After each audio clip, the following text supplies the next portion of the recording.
Vice President Mike Pence tells Nancy Pelosi that it's a no-go on using the 25th Amendment to remove President Trump. Republican Mitch McConnell jumps on board the impeachment bandwagon.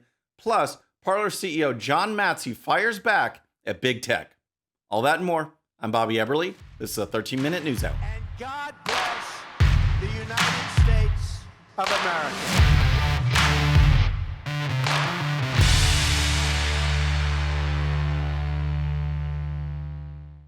All right, friends, welcome to the show. Happy Wednesday. I hope you're having a great week. If you're new to the show, thank you so much for tuning in. We're going to start with Vice President Mike Pence versus Nancy Pelosi, because the Vice President told Pelosi that invoking the 25th Amendment to remove President Trump from office is a non-starter. He's not having any part of it. Pelosi and the Democrats have been pressuring the Vice President to get together with cabinet members through the 25th Amendment to remove President Trump. He said he's not going to do it, and he's a vital part of that 25th Amendment for this process to remove the president. He said he's not getting involved, and Pelosi continues to push. She's pushing that as well as articles of impeachment, and here's the story. Vice President Mike Pence told Speaker of the House Nancy Pelosi that he will not invoke the 25th Amendment as lawmakers flooded into the House chamber for a vote Tuesday night on a resolution calling for him to do so. Last week, I did not yield to pressure to exert power beyond my constitutional authority to determine the outcome of the election, Pence said to the Speaker in an evening letter, and I will not now yield to efforts in the House of Representatives to play political games at a time so serious in the life of our nation. So, no plans to kick President Trump out with the 25th Amendment, but in this letter that Mike Pence sent to Nancy Pelosi, he actually used Pelosi's own words and actions against her. And here's more. Just a few months ago, when you introduced legislation to create a 25th Amendment Commission, you said a president's fitness for office must be determined by science and facts, Pence wrote.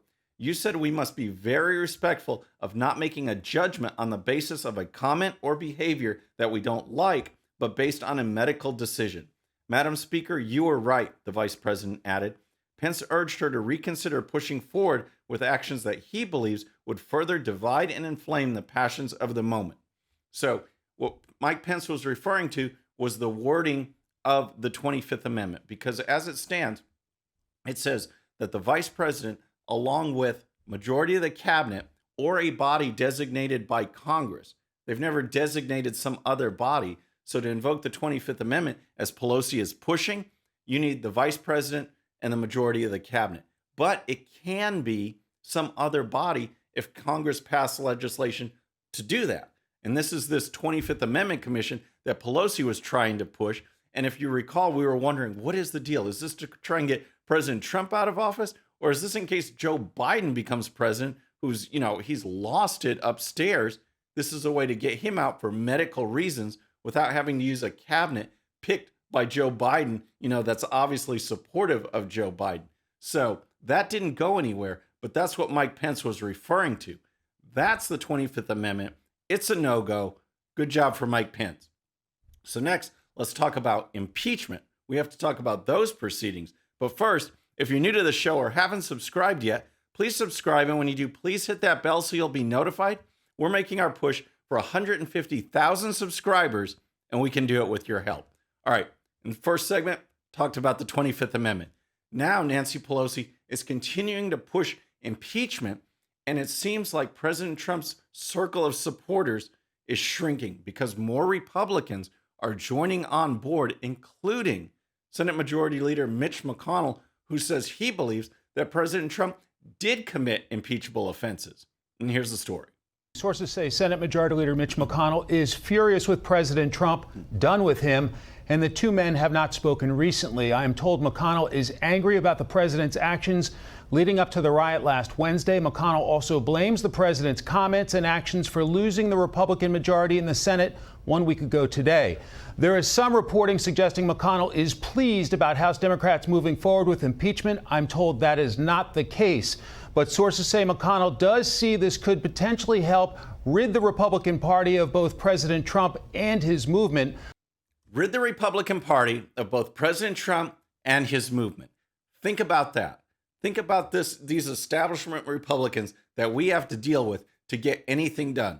He wants to get rid of President Trump and the movement. President Trump accomplished more than any Republican president that I can remember. You name it, on taxes, regulations, border security, economic policy, foreign policy, on and on and on. President Trump said something, he promised something, he delivered it. Those were the results. Those were the results that we actually can see over the last 4 years. Want to get rid of that. And as far as his movement led to more votes for a sitting president than ever. It broke the record. His movement led to increased minority support, the highest level of minority support for a Republican candidate in the last 60 years. That's the movement. That's the direction things were going. So yeah, let's just purge that. And here's more. On the House side, the number 3 Republican in leadership, Liz Cheney, now says she will vote to impeach. Last night on a conference call with Republican lawmakers, Cheney referred to impeachment as a vote of conscience. And tonight, she says, quote, the president could have immediately and forcefully intervened to stop the violence. He did not. There has never been a greater betrayal by a president of the United States of his office and his oath to the Constitution. So Liz Cheney joins at least 2 other Republicans in supporting impeachment for President Trump in the House of Representatives. And although not supporting impeachment himself, House Republican leader Kevin McCarthy says he is open to censuring the president. And here's that story. House Minority Leader Kevin McCarthy is opening to censuring President Trump, a source familiar with his thinking told Fox News Tuesday. Censure is a formal reprimand or statement of disapproval. The House has 3 formal modes of discipline: reprimand, censure, and expulsion. McCarthy's openness to censure comes as House Democrats are set to consider an article of impeachment against Trump Wednesday morning on the House floor, which claims Trump incited insurrection on January 6th. So that's where things stand in the House and Senate right now. Mitch McConnell, Liz Cheney, and these others joining with Democrats to oppose the president. And here's just a few thoughts before we move to the next segment. First of all, President Trump, they're pushing impeachment because he's basically called out voter fraud. In his speech, he specifically said to go patriotically and peacefully protest. What they have a beef about is this ongoing calls that the election was rigged, that there was voter fraud, that there was election law violations, issues that have never been fully addressed. That's what we hoped to address last week on the floor of Congress, but it didn't. But every time President Trump talked about it, his tweets would get flagged. This is why he's ultimately banned. But check this out. This is from 2017, shortly after President Trump, a few months after President Trump was inaugurated. Here is Nancy Pelosi on Twitter. Our election was hijacked. There is no question. Congress has a duty to hashtag protect our democracy and hashtag follow the facts. So there's no flag on this tweet. It wasn't blocked. It wasn't banned. She's still on Twitter. She says the election was hijacked. President Trump says it was rigged, said he won by a landslide. And yet, is she inciting violence or insurrection by calling out, saying this election was hijacked? Remember, hashtag not my president. Remember, hashtag join the resistance. From day one, the Democrats were not on board with President Trump, saying there was election fraud, saying it was hijacked, saying it was rigged, saying it was Russian influence and meddling in the election and is the only way President Trump got elected.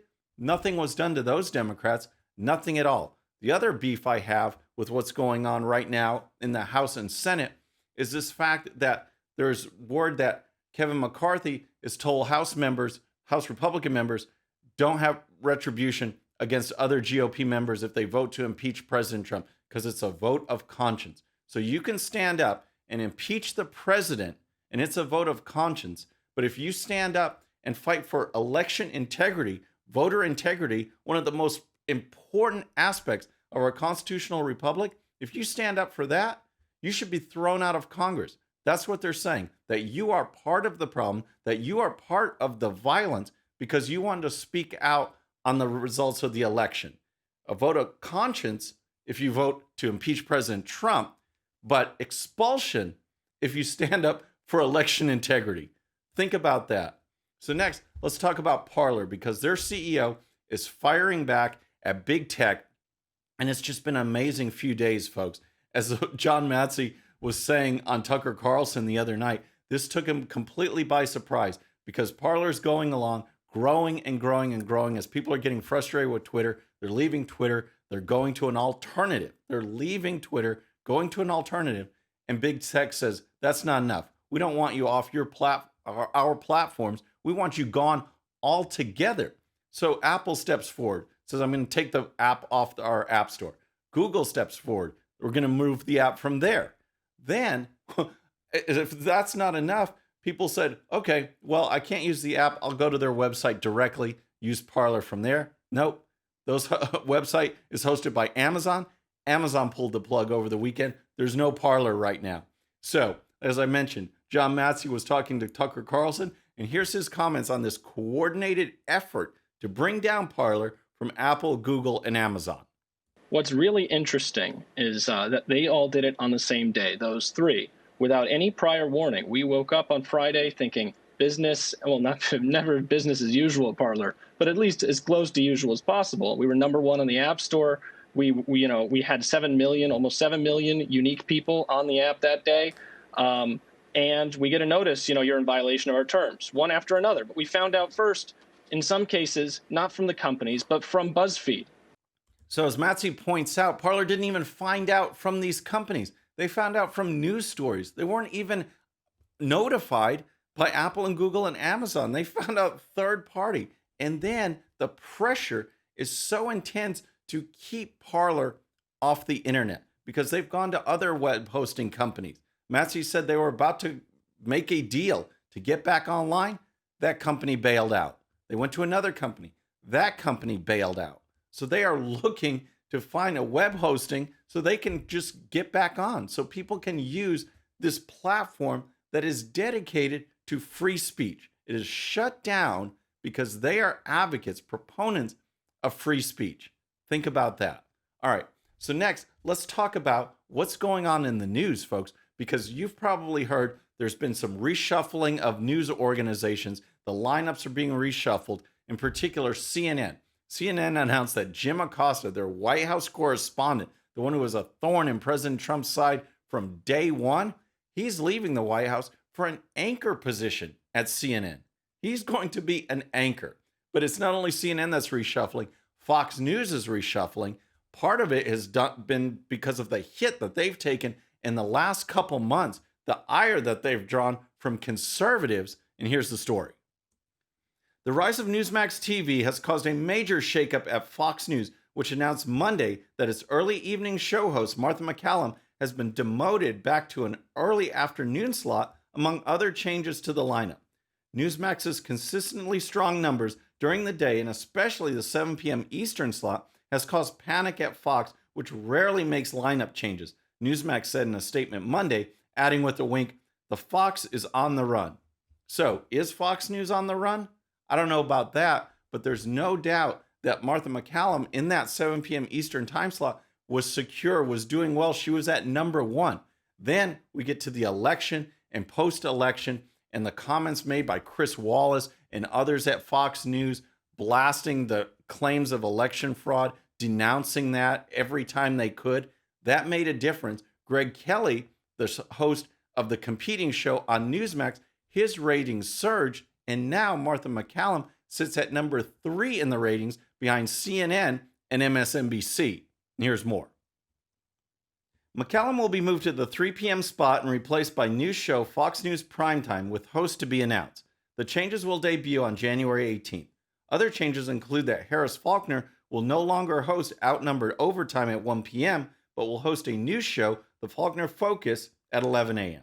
Chief White House correspondent John Roberts is moving to the studio as a co-anchor of a new 2-hour program with Sandra Smith. As you recall, John Roberts was the one that blocked me on Twitter. I can't even remember what I said to him, but apparently he's a little sensitive because he didn't want my comments on his Twitter feed anymore. But that's the shakeup at Fox News, folks, and it's well-deserved. I mean, the things they did with Chris Wallace and other folks and the way they handled the election coverage and President Trump and the post-election, calling Arizona, where statisticians came out later and said there's no way that should have been called. That helped influence the election. Their polling was bad the entire time, and it was clear they were no friends of President Trump. Now they're reshuffling. We'll see what happens next. Folks, that's our show for today. I hope you enjoyed it. Please subscribe, and when you do, please hit that bell so you'll be notified, and we'll see you next time. I'm Bobby Eberle. This is the 13-Minute News Hour.